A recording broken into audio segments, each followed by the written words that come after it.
ನಮಸ್ತೆ ಸ್ನೇಹಿತರೆ, ತಮ್ಮೆಲ್ಲರಿಗೂ ಕೂಡ ಸ್ವಾಗತ ಸುಸ್ವಾಗತ. ಸ್ನೇಹಿತರೆ, ಈ ದಿನ ನಾನು ಒಂದು ಪವಿತ್ರವಾದ ಪುಣ್ಯ ಸ್ಥಳದಲ್ಲಿ ಇವತ್ತು ನಾನು ನಿಮ್ಮನ್ನ ಕರ್ಕೊಂಡು ಬರ್ತಾ ಇದ್ದೀನಿ. ಸ್ನೇಹಿತರೆ, ನಾನಿರ್ತಕ್ಕಂಥ ಈ ಒಂದು ದೇವಾಲಯ ಒಂದು ಶ್ರೀ ಕೊಟ್ಗಾಳ್ ಮಹಾರಮ್ಮ ದೇವಿ ದೇವಸ್ಥಾನದಲ್ಲಿ ನಾನಿವತ್ತು ದರ್ಶನಕ್ಕಂತ ಬಂದಿದ್ದೇನೆ. ಸ್ನೇಹಿತರೆ, ಸುಮಾರು 30 ವರ್ಷಗಳಿಂದನೂ ಕೂಡ ಈ ಒಂದು ದೇವಾಲಯಕ್ಕೆ ದರ್ಶನಕ್ಕಂತ ನಾನು ನಮ್ಮ ಸಂಬಂಧಿಕರು ಹಾಗೆ ನಮ್ಮ ಸ್ನೇಹಿತರು ಕೂಡ ಕರೀತಾ ಇದ್ರು. ಆದರೆ ನಾನು ಯಾವುದೇ ಕಾರಣಕ್ಕೂ ಈ ಒಂದು ದೇವಾಲಯಕ್ಕೆ ಬಂದಿರಲಿಲ್ಲ, ಕಾರಣಾಂತರಗಳಿಂದ ಬಂದಿರಲಿಲ್ಲ. ಆದರೆ ಈ ಬಾರಿ ಶ್ರೀ ತಾಯಿಯ ದರ್ಶನವನ್ನು ಮಾಡಬೇಕು ಅಂತೇಳಿ ನನಗೆ ಮನಸ್ಸಿಗೆ ಬಂದು ನಾನು ಈ ಒಂದು ದೇವಾಲಯಕ್ಕೆ ಬಂದೆ. ಸ್ನೇಹಿತರೆ, ನಮ್ಮ ಸ್ನೇಹಿತರು ಹೇಳ್ತಿರ್ತಕ್ಕಂಥ ಏನು ಮಾಹಿತಿಯನ್ನು ಹೇಳ್ತಿದ್ರಲ್ಲ, ಆ ಮಾಹಿತಿಗೂ ಮೀರ್ತಕ್ಕಂಥ ದಾಖಲೆಗಳು ಈ ಒಂದು ದೇವಾಲಯದಲ್ಲಿದೆ. ಸ್ನೇಹಿತರೆ, ಇಲ್ಲಿ ನೀವು ನೋಡ್ತಿರ್ತಕ್ಕಂಥದ್ದು ಶ್ರೀ ಕೊಟ್ಗಾಳ್ ಮಾರಮ್ಮ ದೇವಿಯ ದೇವಸ್ಥಾನ. ಇದು ಮೊದಲು ಬಂದು ಕನಕಪುರ ತಾಲೂಕಿಗೆ ಸೇರ್ಪಡೆಯಾಗಿತ್ತು. ಈಗ ಒಂದು ಹಾರೋಹಳ್ಳಿ ತಾಲೂಕಿಗೆ ಇದು ಸೇರ್ಪಡೆಯಾಗಿರುತ್ತೆ. ಸುಮಾರು ಇದು ಹಾರೋಹಳ್ಳಿಯಿಂದ ಒಂದು 10 ಕಿಲೋಮೀಟರ್ ಅಂತರದಲ್ಲಿರ್ತಕ್ಕಂಥದ್ದು. ಸ್ನೇಹಿತರೆ, ನೀವು ನೋಡ್ತಿರ್ತಕ್ಕಂಥ ಈ ಒಂದು ಸ್ಥಳ ಬಂದ್ಬಿಟ್ಟು ಸಾಕಷ್ಟು ಜನಗಳು ಅಂದರೆ ಲಕ್ಷಾಂತರ ಜನಗಳ ಆರಾಧ್ಯ ದೇವಿಯಾಗಿರ್ತಕ್ಕಂಥ ತಾಯಿ ಕೊಟ್ಗಾಳ್ ಮಾರಮ್ಮ ದೇವಿಯವರು. ಸ್ನೇಹಿತರೆ, ನಮಗೆ ಏನು ನಾವು ಅಂದ್ಕೊಂಡಿದ್ವಿ, ನಮ್ಗೇನಾದ್ರು ಕಷ್ಟ ತೊಂದರೆಗಳು ಕಾರ್ಪಣ್ಯಗಳೇನಾರು ಬಂದರೆ ಈ ತಾಯಿಗೆ ಹರಕೆ ಕಟ್ಟೋದ್ರ ಮುಖಾಂತರ ಸಾಕಷ್ಟು ಜನಗಳಿಗೆ, ಲಕ್ಷಾಂತರ ಜನಗಳಿಗೆ ಈ ಒಂದು ತಾಯಿ ಕೃಪೆ ಕಟಾಕ್ಷವನ್ನು ತೋರಿದ್ದಾರೆ.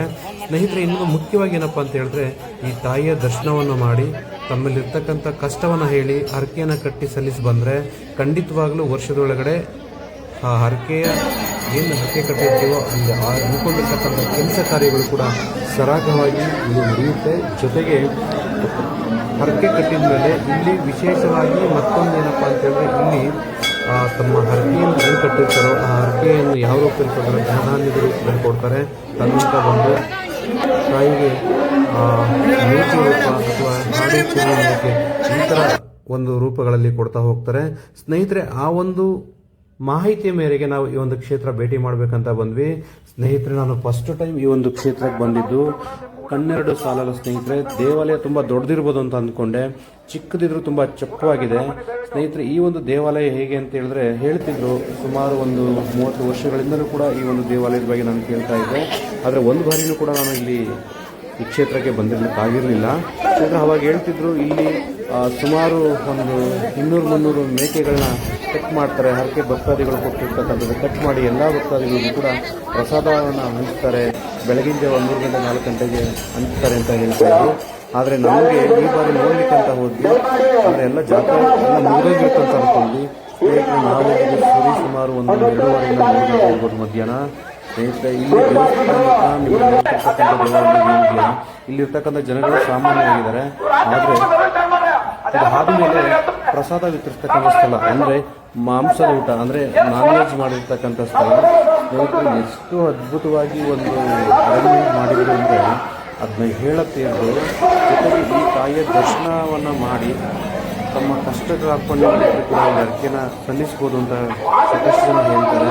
ಲಕ್ಷಾಂತರ ಜನಗಳು ಈ ಒಂದು ತಾಯಿಯ ದರ್ಶನ ಮಾಡಿ ಅವರ ಕಷ್ಟ ಕಾರ್ಪಣ್ಯಗಳನ್ನ ತೀರಿಸ್ಕೊಂಡಿದ್ದಾರೆ. ಸ್ನೇಹಿತರೆ, ಈ ತಾಯಿ ತುಂಬ ಹೆಸರುವಾಸಿಯಾಗಿರ್ತಕ್ಕಂಥದ್ದು, ತುಂಬ ಪವರ್ಫುಲ್ ಇರ್ತಕ್ಕಂಥ ಮಹಾತಾಯಿ ಅಂತ ಹೇಳ್ತಾರೆ. ಸ್ನೇಹಿತರೆ, ಇಲ್ಲಿ ತುಂಬ ವಿಶೇಷ ಏನಪ್ಪ ಅಂತ ಹೇಳಿದ್ರೆ, ಮಕ್ಕಳಿಗೆ ತಾಯಿ ಆದಷ್ಟು ಜಾಸ್ತಿ ಮಕ್ಕಳ ಕಷ್ಟ ಕಾರ್ಪಣ್ಯಗಳನ್ನು ಕಾಪಾಡ್ತಾ ಇರ್ತಕ್ಕಂಥ ಕೂಡ ಇಲ್ಲಿ ಪದ್ಧತಿ ಇದೆ.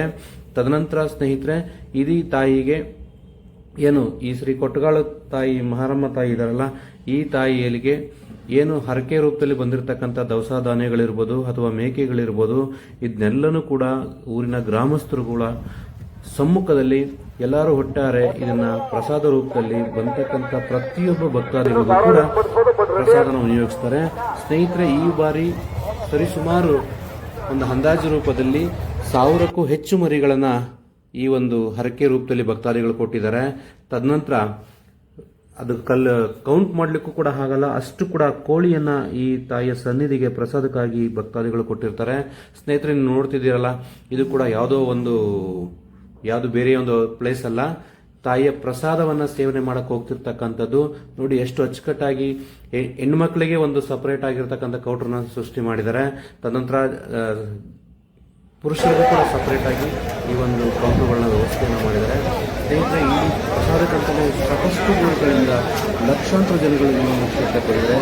ಆದರೆ ಒಂದು ಅಂತ ಹೇಳೋದು ಅಂತಂದರೆ ನಾವೇನು ಕೇಳಿದ್ವಿ ವಿಭಿನ್ನವಾಗಿ ಸಾಕಷ್ಟು ಕ್ರೌಡ್ನೆಸ್ ಇರ್ತಕ್ಕಂಥ ಈ ಒಂದು ಸ್ಥಳವನ್ನು ನೋಡಿದಾಯಿತು. ತುಂಬ ಖುಷಿ ಆಯಿತು ಸ್ನೇಹಿತರೆ. ಇಷ್ಟೊಂದು ಜನ, ಇಷ್ಟೊಂದು ಭಕ್ತಾದಿಗಳು ಏಕಕಾಲದಲ್ಲಿ ಸುಮಾರು ಲಕ್ಷಾಂತರ ಜನ ಈ ಒಂದು ಕ್ಷೇತ್ರಕ್ಕೆ ಆಗಮಿಸಿ ತಾಯಿಯ ಪ್ರಸಾದವನ್ನು ಸ್ವೀಕಾರ ಮಾಡ್ತಿರ್ತಕ್ಕಂಥದ್ದು ನೋಡಿ ತುಂಬ ಖುಷಿ ಆಯಿತು. ಜೊತೆಗೆ ನೀವೇನಾದರೂ ಈ ಒಂದು ತಾಯಿಯ ದಿವ್ಯ ದರ್ಶನ ಮಾಡಬೇಕು ಅಂತಂದರೆ ಹಾರೋಹಳ್ಳಿಯಿಂದ ಸುಮಾರು 10 ಕಿಲೋಮೀಟರ್ ಅಂತರದಲ್ಲಿರುತ್ತೆ. ತಾಯಿಯ ದರ್ಶನವನ್ನು ಮಾಡಬಹುದು. ಜೊತೆಗೆ ನಿಮ್ಗೆ ಏನಾರ ಕಷ್ಟ ಕಾರ್ಪಣ್ಯಗಳು ಇಲ್ಲಿ ಹರಕೆಯನ್ನು ಕೂಡ ನೀವು ಕಟ್ಟಿ ಹರಕೆಯನ್ನು ಸಲ್ಲಿಸಬಹುದು. ಹರಕೆಯನ್ನು ನೀವು ದವಸ ಧಾನ್ಯ ರೂಪದಲ್ಲಿ ಅಥವಾ ನಗದು ನಾಣ್ಯಗಳ ರೂಪದಲ್ಲಿ, ತದನಂತರ ಈ ತಾಯಿಗೆ ವಿಶೇಷ ಅಂದರೆ ಮಾಂಸಾಹಾರ ಅಂದರೆ ನೀವು ಹಾಡು, ಕುರಿ, ಮೇಕೆಯನ್ನು ಕೂಡ ಇಲ್ಲಿ ಸಲ್ಲಿಸಬಹುದು. ಸಾಕಷ್ಟು ಜನ ನೋಡ್ತಾ ಇದ್ದೀರಾ ನೋಡಿ ಯಾವ ತರ ಸಿಸ್ಟಮ್ನ ಮಾಡಿದ್ದಾರೆ. ಇಲ್ಲೆಲ್ಲ ಗ್ರಾಮಸ್ಥರು